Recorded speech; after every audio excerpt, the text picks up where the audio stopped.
haddaba Yurub deegaankeedii maxaynu ka faa'iidnay maxaa xuba ah maxaa sama ah aan weedho kookooban ka tilmaamo kow dhallinyaradii way luntay kuwii meesha ku dhashay intoodii badnayd way lumeen waxay u lumeen iyagu systemkaasaa dhalaaliyey waxbarasho ee la geliyey oo aanu jirin system islaami oo waxbaraya waayo system islaamiga ahi meel baa waxaa ka jira islamic schools laakiin waa qaali dadku ma wada awoodo in yar baa carruurtooda ka bixin karta saa daraaddeed dadka inta ugu badani public schoolskay carruurtoodu dhigataa laakiin ma tagaan islamic schoolsku meesha uu ka jiro dee inta ugu badanna kama jiro ka labaad madaaristu waa sabti iyo axad xoogaa qur-aanaa la qaybsiiyaa qayb markuu qaybana markuu teenager gaarana qur-aankana uu iska daayaa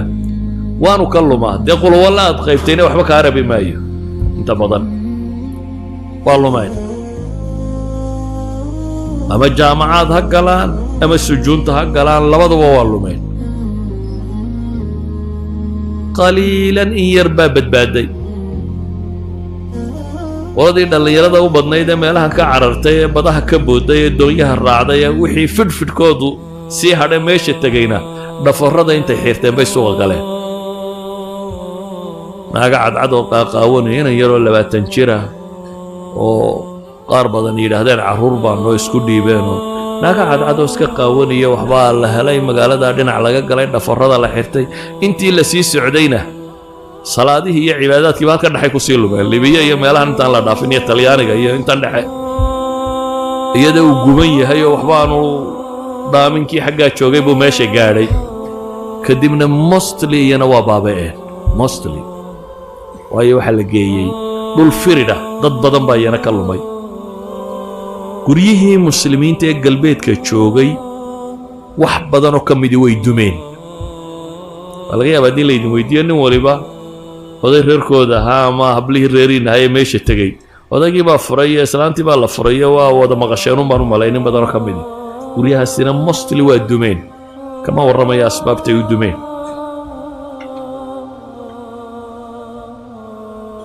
faqriguna wuu ku badan yihi faqrigu idinku waxaa laga yaabaa in isleediin war lacag bay heleen bini aadamka baahidiisu maalinba meel bay taagantay bulshaday la joogaan iyo waxa qofka laga rabo nolosha caadiga bulshada inuu ku noolaado levelkooda wuu ka hooseeyaa faqriga saas baa lagu qiimeeyaa dee standardka meesha ka jira inaad adigu ka hooseyso dee faqiir baad matalan halka ay joogtaan waa Uganda soo maaha standard baa jira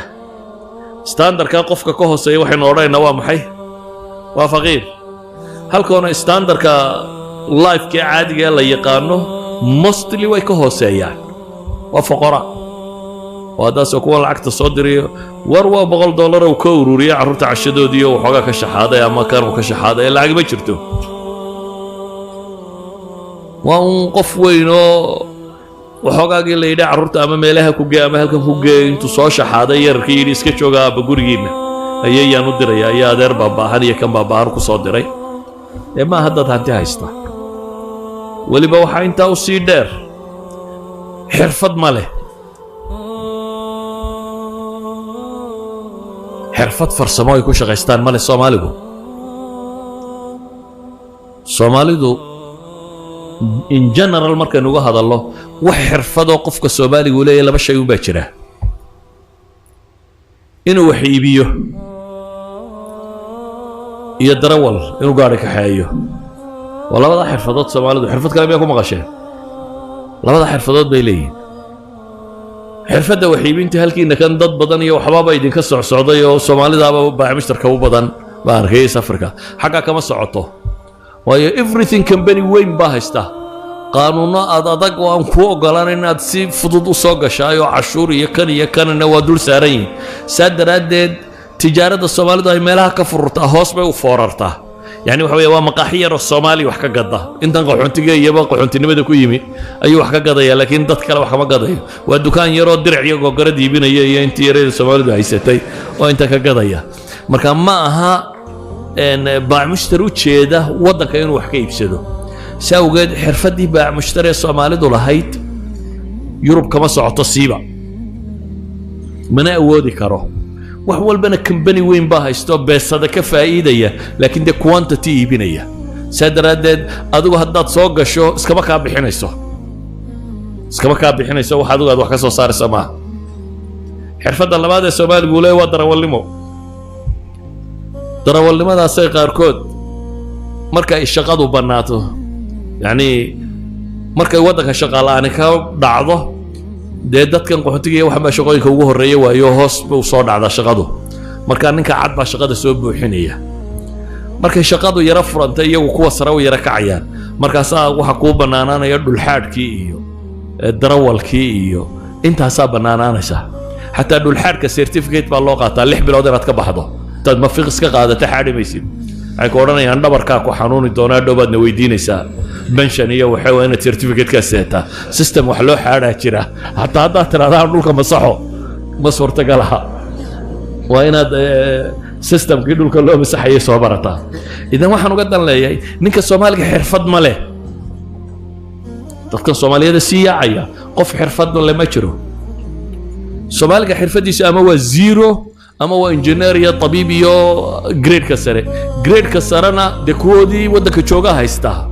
inaad gashaa aad bay cidhiidhi u tahay ama nastan suurtagal maaha weliba haddaad xaggan kala tagtay shahaadada muctaraf maaha marka horeba adiga waxa lagu reebayaa aqoonsiga waraqahan aad seetiyo waxba kama jirayaan waa kii waddanka ku bartay iyaga la soo qaatay shahaadadoodii sita waa kaaka haddana weli albaabadu ay ka xidhan yihiin wasta u baahan iyo cid meel marisa iyo shaqadu inay xoog u furantiyo waxa waa ilaa injineerada oo dhan waxa laga yaabaa inay taxi drivers ka mid yihiin waa injineer waxaan soo qaatay laakiin markuu shaqo kale waayay waa taxi driver waa bus driver waa lorry driver waa ka saawgeed waxa weeyaan faqriga ka bixi maysid Soomaalida xagga joogta marka waa faqaro tabaqada ugu hoosaysa bulshada ay la nooliyeen maalahaan bay ka yihiin intaasoo dhibaa waxa u raacda qurunka halkan kala tageen Soomaalida oo qabiilkii iyo isqabsigii iyo reer hebel ma arki karadii iyo wixiina hoostay ku sitaan sawgeed waxa laga yaabaa wax kasto isugu yimaadaan inay isku qabsadaan inay masaajidda isku qabsadaan inay jaaliyaadka isku qabsadaan in la yiraahdo reer hebel uma maamulaya meesha ka baxaante reer hebel kala soo galay waxaan dadka kalena loo sharxi karin xataa haday dadka kale siraadaan warimankan dhexdhexaadiya wuxuu sheegaa waa waxaan muuqanaynin la arki maayo waxa isku haysaa ilaa hoosta waxaad ka haysataa niman reer hebel meesha haysta marka dadka kale waxaad u sheegto xataa cadi ma jiro marka problemkiina lana arki maayo oo dudadii yimaado isla dhexdhexaadi problema sheegtaan muuqan maayo waana isku dhagantiin oo kala bixi maysaan kaasi waa suuradda dhabta ee meesha ka jirta bini aadamku inta badan dhibta isaga haysato arkaa markaasuu isdhaahdaa dhibiba waatan haddaad ka baxdo mala noloshuba badhaadha iska noqon lahayd dadkii dhulka ka tagay qaar baa dhibaato amni ka cararay qaar baa dhibaato dhaqaale ka cararay laakiin markay xaqoo tageen wixii ay moodayeen waxaan ahayn bay la kulmeen noloshu tii ay raadinayeen may noqonin de waxa laga yaabaa inaad tidhahdaa wada dee negative umaad akhriyaysaa bal positive-kiina sheeg muxuu yahay positive-ka halkaa ka jira kow waxoogaagaa darawalladu soo direen ama oday afar caruura haysto afartuba dee faranji ka noqonayeen intii ay la yaryaraayeen wixii la yaraayeen la siisiinayay uu ka xejiyey uu ka soo diray oo yidhi ama guri aan ugu dhisayaa meeshii ama ay hooyaday guri u dhisa ama baadiye ka keena islaantii iyo magaalada geeya ama xajka geeya intaasaa maqashaan soo maaha intaasoo sidii lagu keenay ilaahay un og yahay inay xaaraantiyo inay xalaal tahayna anigu aanan aada u hubin in badanoo ka mid xaraan iyo xalaal waxay noqonayso aanan aada u hubin kaasi waa jira qadiyad labaad baa jiro oo ah gabadha Soomaaliyeed ee muslimadda ee diinteeda ku mintiday shicaarka islaamiga bay muujisay xijaabka iyo marada weyn ay jiidayso marka dad muslimiin oo meesha iska joogay oo hurday bay dib u kicisay xijaabku inuu dadka badh intii islaamka uun sii haysatay way ku faafiyeen intii luntay mooyaane intii xijaabka adkaysatay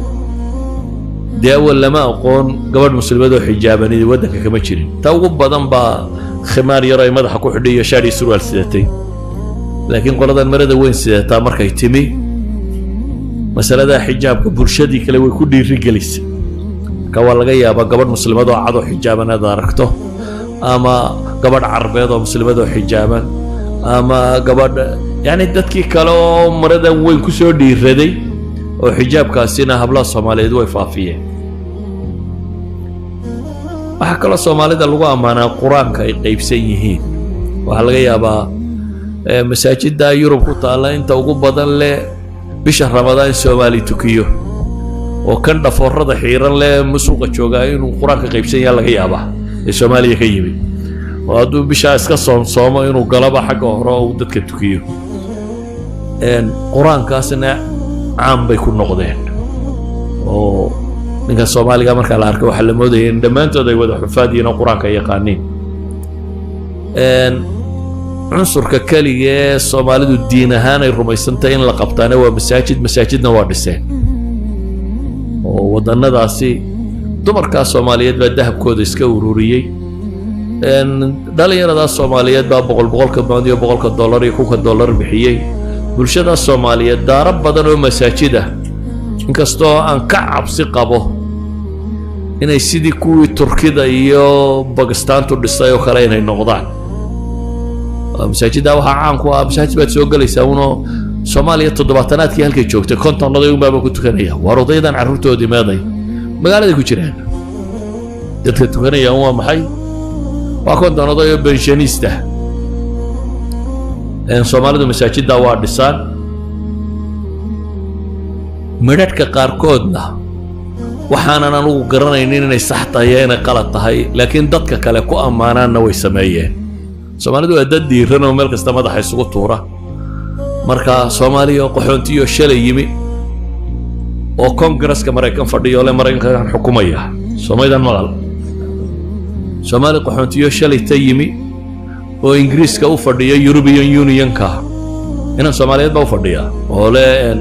baarlamaanka Yurub baan u fadhiya Ingiriiska waa nin Ingiriis oo baarlamaanka Yurub u fadhiya nin Soomaaliyeed oo ordayo le baarlamaanka waddanka Sweden ama kan baan ku jira ama inaan Soomaaliyeed oo le meeyarka magaalo Heblaayaan hay Mareykanka waa maqasheen magaalooyin ay meeyar ka yihiin habla Soomaaliyeed gabadh Soomaaliyeed ama wiil Soomaaliyeed gabdhaha isaga badan oo golaha deegaanada ee magaalooyin ku jira ma garanaya waxaas inay khayr yihiin iyo inay shar yihiin qofka de gaalada dhex cararay ee waxay walaaqayeen la walaaqay ilaa xadka uu soo gaadho laakiin waxa laga yaabaa bulshooyinka kale inay ammaan u haystaan oo yidhaahdaan war nimankan waa niman active oo nimankii shalay yimi iyo Congress-ka fadhiistay ama shalay yimi iyo European Union-ka fadhiistay ama kan fadhiistay bal laga yaabaa dadka qaarkood inay u arkaan صادودو برسنتكي نقلوا مية برسنتكي إنه هينا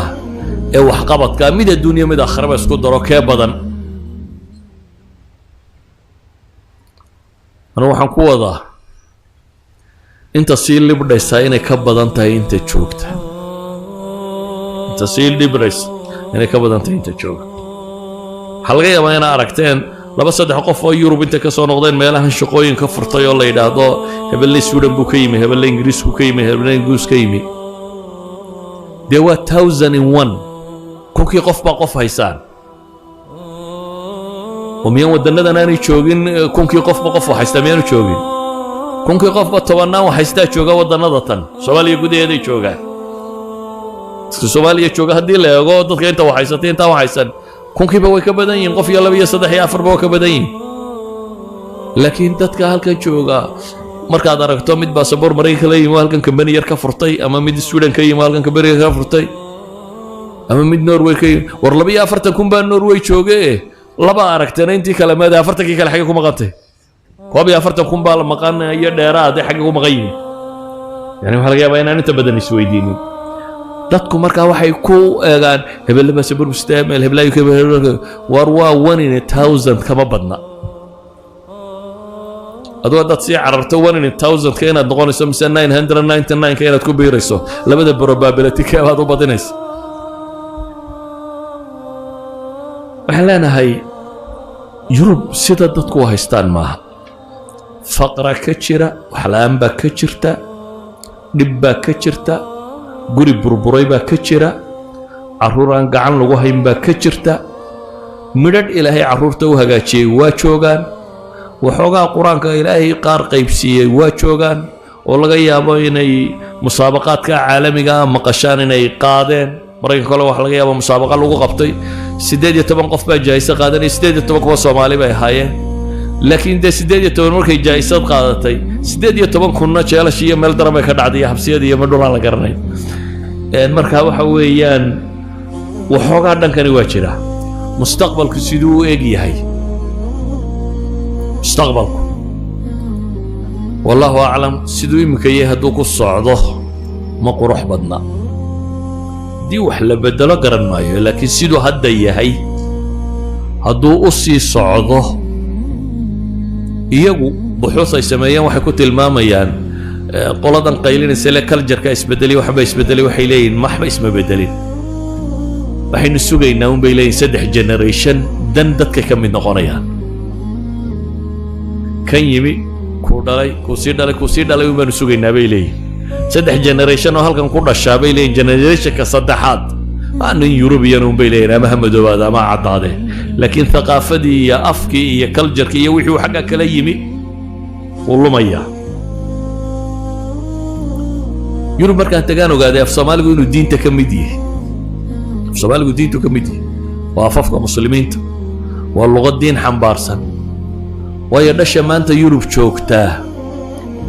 ee Soomaaliyeed intooda badan iyo Soomaaliya way kala go'ayaan waxa laga yaabaa inay dadku yiraahdaan marka way soo noqon maayo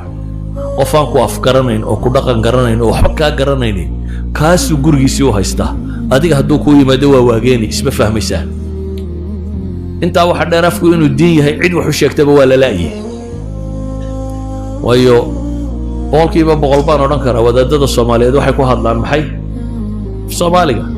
xataa afafka kale waxa laga yaabaa inay fahmaan inaanay ku hadlin xataa afafka kale ku akhriya ama wax ku bartay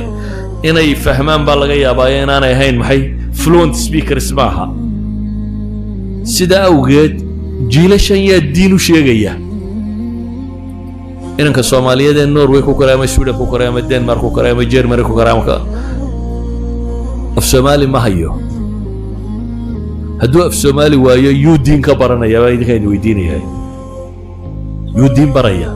ma af Carabu bartaadu malaynaysaa yuu diinta ku baranayo شاف نرويجا ديني وقرنت مايا حقو مركا الدين كبرانيا كاسي كوفسي دالا محو برايا كاسي والغايا بمركو قبابوينو إلادو هو يدو يو تكتوكتا سو قاري لكن كياري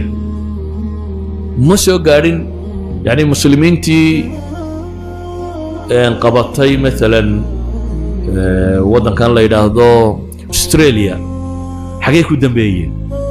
مسلمين بدون أفغانستان على قاضي أوروبي ودين إنجليز كترنا ده ما هيسرين ترنا ده مركو لسنة